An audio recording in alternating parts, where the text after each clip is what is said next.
Good morning and welcome to Wednesday morning cuppa. It's a kind of weird old day today. Obviously, the news came out last night that the rock star Ozzy Osborne had died, and I found that quite difficult to deal with.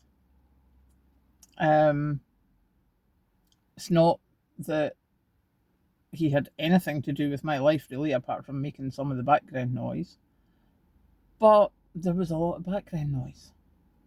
I think the only other famous person dying that's had this sort of effect was when we lost Freddie Mercury. Quite weird. It was Kathleen that messaged me down. She was up the stairs doing stuff and she messaged down to say that Ozzy Osbourne's died. And I was like, oh, okay.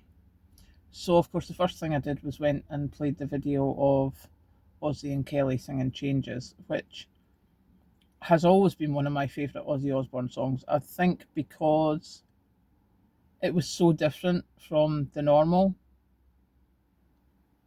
Um, But yeah, that was Black Sabbath was a soundtrack to quite a big part of my teens, and also Kathleen's. Obviously, I played it in the house, and she was so proud of herself.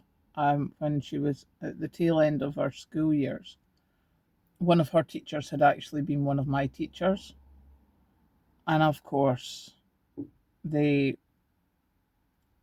they knew of each other before they even were before Kathleen was even in his class. And at the end of the school year, they get to play music. And seemingly there was a whole thing about we know what Kathleen's going to bring in and bring it on because I like the same music as your mother and you like the same music as your mother, so we're all good. So yeah, that was Kathleen was like, you know, Black Sabbath, that's different. Um, because it was Black Sabbath, AC/DC, Led Zeppelin, etc., etc. So yeah, there was a lot of that going about. So last night was quite quiet for Kathleen and I. We just sort of, have you seen this video? Have you seen this video? Do you remember that bit? Um, and I mean, don't get me wrong, he had a long, unexpectedly long life, especially with the way he spent his middle years.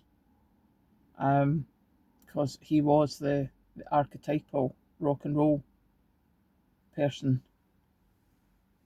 who caused mayhem wherever he went, kind of thing. But, you know, good on them.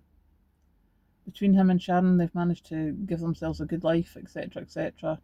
So, but yeah, and I know, all right, there was his farewell concert a few weeks ago, which I'm very thankful he managed to do. And you know, apart from that, he's been quiet because he's not been well. He was an old man, which of course makes me feel even more mortal. But he had a good life and he did well, and he put music out there that supported a lot of people through a lot of things. So yeah, that's basically where my brain is today, is remembering when I was younger, listening to Black Sabbath. Because I didn't particularly watch the MTV series, that was too much for me. I was more music orientated. So yeah. So that's basically what we're talking about today because it was such a huge part of my life, that soundtrack. Um, so I'm going to go and sit and finish my tea and then I'll head to work, hopefully half day, finishes when it should. Even if it doesn't, I've got an appointment at the doctor's at 3 o'clock, so I will be leaving for that. Yeah, have a good day. I hope all is well for you, and I will catch you later.